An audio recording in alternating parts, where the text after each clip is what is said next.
What is the scariest story you know that is 100% true? The story of Mary Vincent always stands out to me. In 1978, 15-year-old Mary was hitchhiking. A man named Lawrence Singleton picked her up.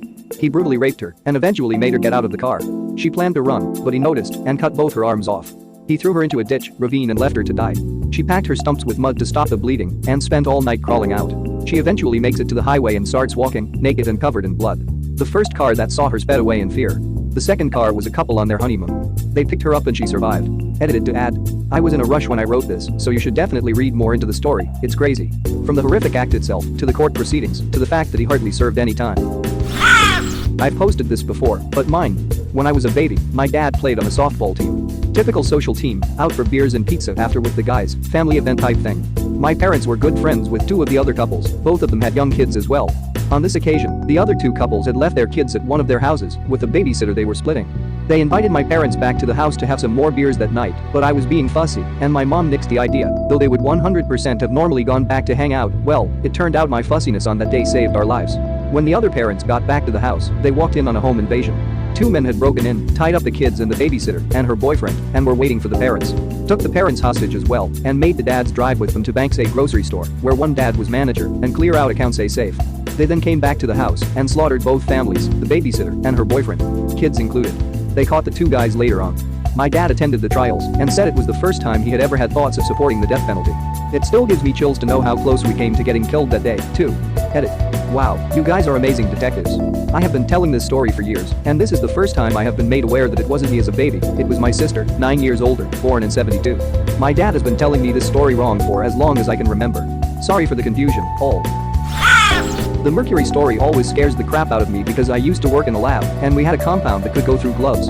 I read the materials safety data sheet before I handled the compound, something you're always supposed to do, and it warned that proper personal protective equipment should be worn, and that the compound was a horrible toxic carcinogen. Not knowing that it could go through gloves, none of us did, we began handling it. I got some on my palm and continued working. It only took like 5 seconds for my hand to feel warm and strange, so I removed the glove, and there was a large splotch on my left palm. I immediately went to wash up, scared for my life. It went through my skin immediately, and it also targeted the nervous system, but I ended up being fine due to minimal exposure. I can't remember what compound it was now because it was so long ago, but it had a lot of B words. Scary stuff. There's nothing scarier than working in a lab and knowing you're doing everything right just to have it all go wrong. I used to run the boilers in a DOE building. Apparently at some point in the 80s, 3 people were murdered over involvement in a big VCR theft. VCRs, meant for the school system, had apparently been stolen out of this warehouse. It was an inside job, something went wrong, the head custodian was found shot to death, and later the bodies of the other 2 were reported buried in Monticello, but word is, they had first been incinerated. In the boilers I was in charge of operating and maintaining. There were 3 operational boilers, and one that wasn't in service, no clue which one was supposedly used, but when you're firing them up, you're typically the only person in the building. Not a single day went by that I fired them up and didn't wonder which one was used. But that wasn't what gave me the real heebie-jeebies. You have to clean the interior of these boilers really well, otherwise the fire won't transfer heat to the water very efficiently, especially with number 6 oil. These boilers would build up a lot of soot. You have to suit up in a Tyvek suit, wear a mask, and climb right into the firebox. I found myself staring down the business end of that burner many times, wondering what that panic would feel like. I'm reasonably sure these people were dead before getting put in the boiler though. Once, I was actually in one boiler while another one was running. The valve that isolated my boiler from the main steam line wasn't holding, and by the time I realized how warm it was getting, it was enough to panic trying to lift myself up and belly crawl through the small opening. The metal was almost too hot to keep my hands on for long. Definitely creepy experience, considering the history of that boiler room. Years ago when I was 8, my family lived in this big weird house, kind of on the edge of a small town. The school district was in the middle of a big restructuring, so even though we were only a couple grades apart, my brother and I went to different schools and took different buses. This left me as the last person to leave in the morning and the first person to get home in the afternoon, which meant it was my job to make sure all the lights were off and the door was locked. One morning I noticed a basement door was open and the light was on, so before I left I turned off the light and closed the door. When I got home that afternoon the light was on and the door was open again. I just assumed that I'd forgotten to actually take care of it when I noticed it in the morning, so I went over to turn off the light and close the door. When I got to the top of the basement stairs I looked, and there was a big shadowy male figure towards the bottom of the staircase. I freaked out, slammed the door and pushed a bunch of boxes against it, and then went and hid in my closet. For months I didn't tell my family because I was positive what I had seen was a ghost, and didn't think anyone would believe me. Then about a year after that incident my mom and her boyfriend realized that small amounts of money had been going missing for months, totaling around $800 to $900, but never more than $60 at once. So we all walked around the house with flashlights trying to figure out how they could have gotten in. Turns out some creep was climbing in through a small hole in the outside of the house, shimmying through a crawl space, then coming up into the house through the basement. Realizing I had been alone in the house with him on at least one occasion was one of the worst, most terrifying moments I've ever had. This is a hometown story that stayed with me. It happened literally right around the corner from where I grew up, maybe a 2-minute drive away. Judy Kirby murdered 6 children and 1 adult by intentionally driving the wrong way on a divided highway in an attempt to commit suicide. She had been hospitalized for depression, but had also just ended a relationship with her ex-husband's brother and was by some reports involved in drug trafficking and fearing an imminent arrest.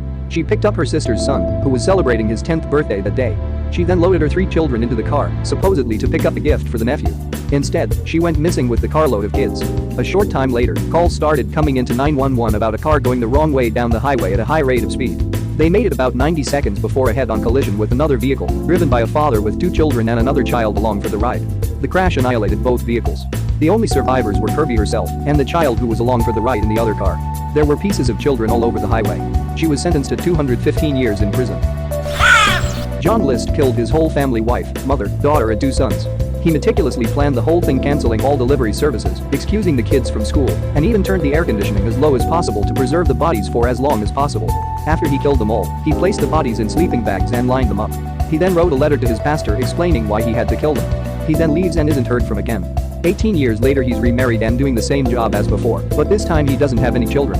He's finally arrested after a tip was given to the FBI. Crazy thing is that because he planned it so well, the bodies weren't discovered until a month after the murders, so he had a huge head start and essentially started a new life in the same career and was heavily involved in a new church down in Virginia. Took 18 years to capture him. The Battle of Osowiec Fortress 1915, German troops attempted to gas the Russian defenders out, as the fort had been a thorn in the side of the Germans since the outbreak of war. The gas succeeded in killing almost 3 whole companies. The Germans then advanced across the fields, expecting the fortress to be empty and an easy victory. From within the fortress, Russian troops emerged, coughing up blood and lung fragments, covered in bandages made up as improvised gas masks as well as chemical burns. They returned rifle and light artillery fire at the advancing Germans. The German troops didn't bother firing back as they just ran back to their lines. Their commanders claimed they're already dead, give it 20 minutes, and go take the place, to which the soldiers remarked, it is not men protecting that place, but the devil. Osowiec Fortress never fell during the war, as when the German troops went back months after there was already fresh defenders. I know this story is much different to the ones other people have said, but it's the one I could think of as truly terrifying.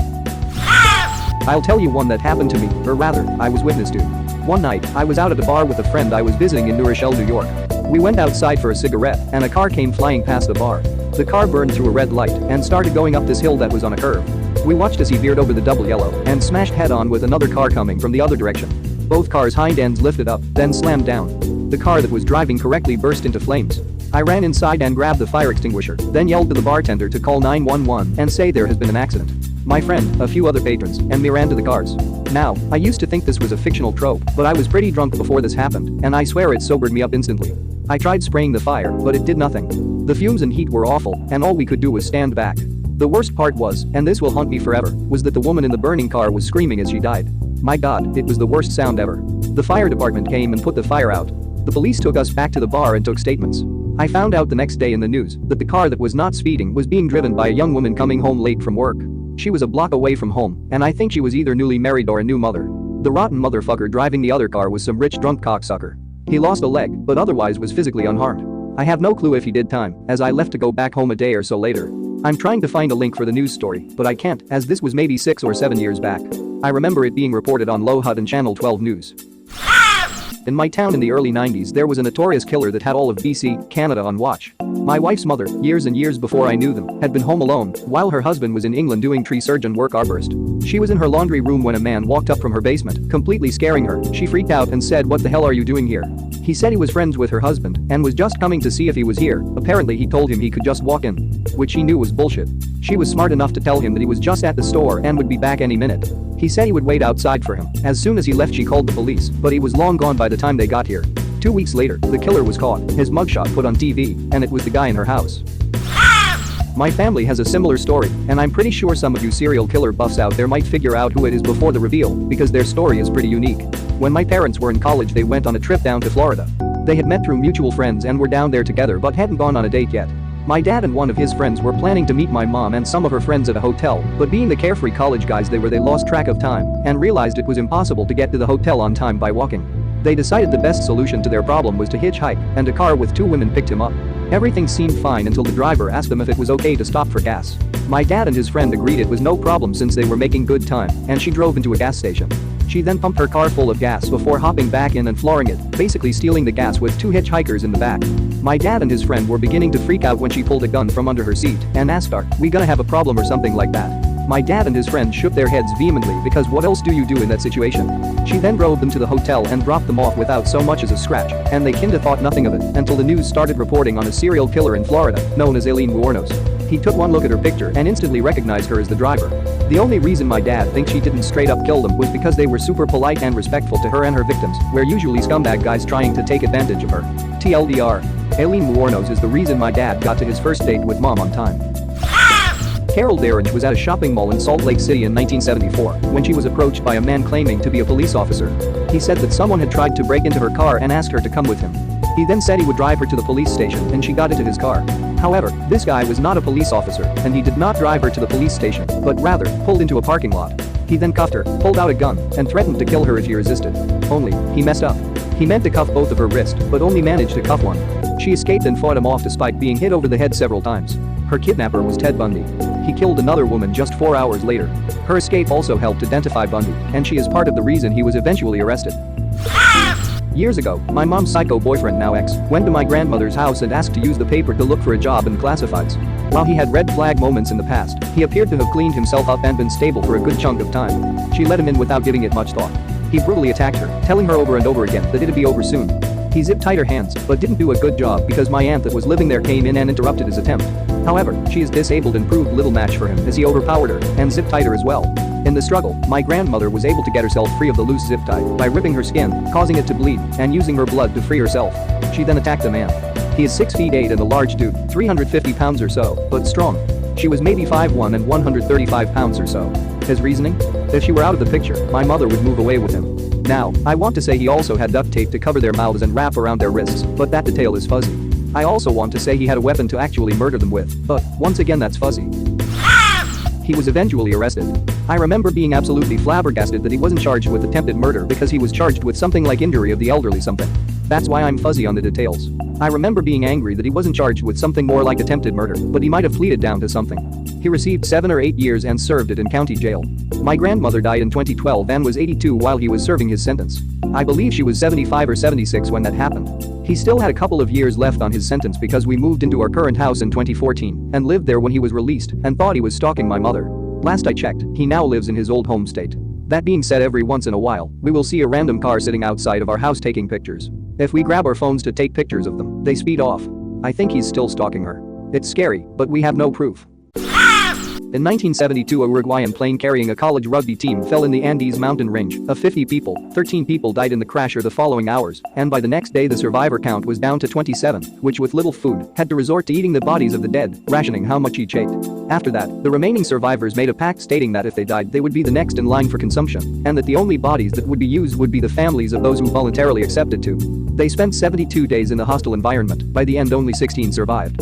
The most terrifying story, IMO, is when one of the survivors, who had broken his leg on the crash, which made him feel useless, noticed that the corpses up for consumption was running out. He secretly stopped eating to die of hunger and become of use for the survivors. Thankfully, one of them realized and managed to convince him to keep himself alive for 2 weeks more.